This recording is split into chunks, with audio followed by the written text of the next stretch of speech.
Malcolm Gladwell, who we've had on Drinking Bros before, was on Free Range American this week talking to Evan about a number of things. And one of the things specifically they talked about was the Defund the Police movement and how fucking stupid that is. I think Gladwell said it's one of the dumbest things he's ever heard in his life. In what institution or apparatus or organization or business or product or anything else would you take money away from something to make it better? That's fucking stupid. So if you want better policing, maybe we should stop spending $2 trillion on a war and then $6 trillion on another one. Yeah. Right? What? And maybe start spending that money on our own country. Like if it's America first, if that's really what you believe, then let's actually use that money to take care of people and stop gouging people with taxes to pay for bullshit. 100%. If we start investing, how about this?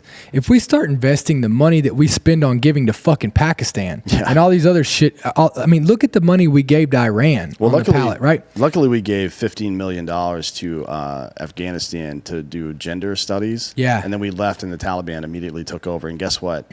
There's only one gender in Afghanistan, and that's dude. Yeah. And if you're not one of us, then you're fucking dead. So, you know what I mean? So again, if we invested in our country, and we invested in the people who wore the cloth of our country,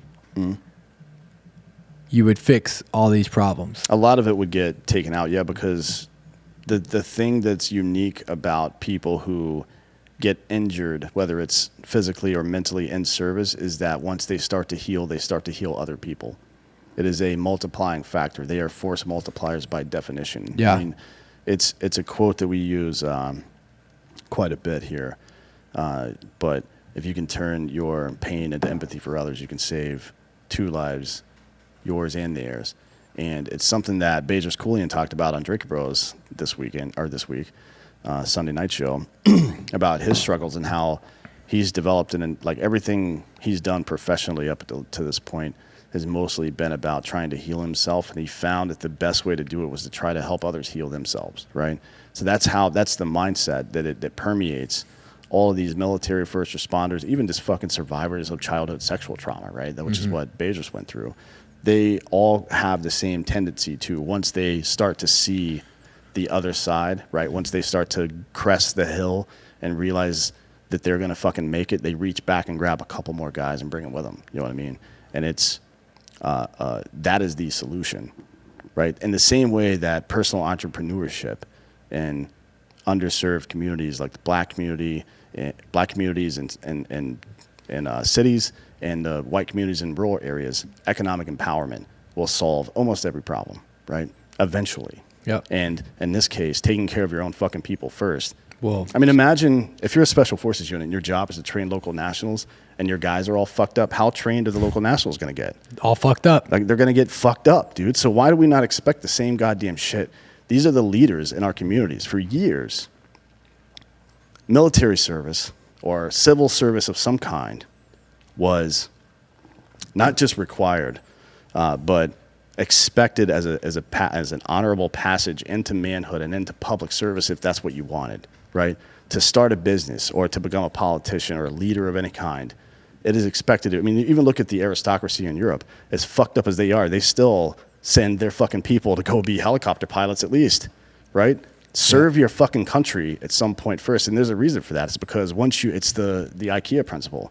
Once you have a sense of ownership in a product, even if the product is the social landscape of your country, then you are more likely to fucking put more into it. That is how human beings work. I mean, it goes back to this, right? Like whether you talk about the organization, the Marine Corps is as fucked up as anything else, right? But here's what I'll tell you they got right.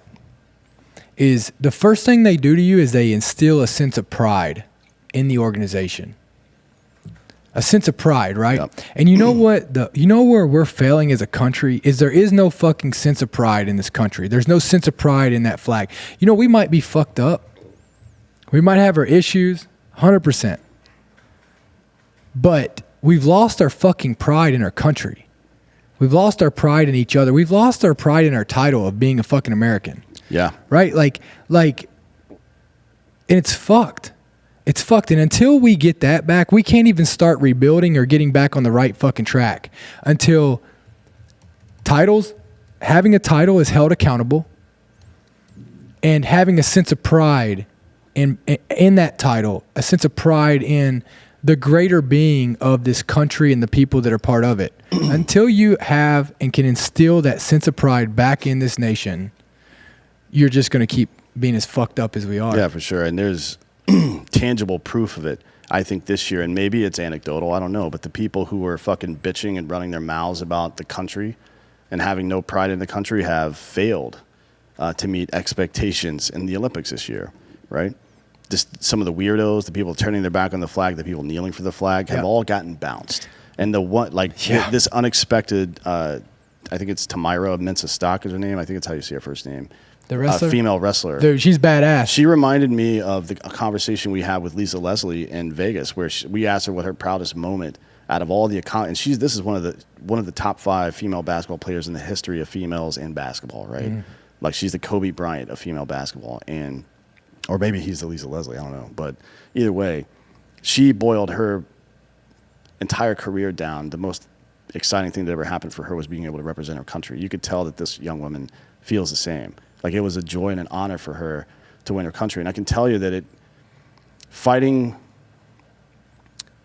to not lose or playing to not lose never works. Prevent defenses never work. People that are fighting to survive don't fight as hard as people who are fighting for what they love, ever. Yep. It just doesn't work that way.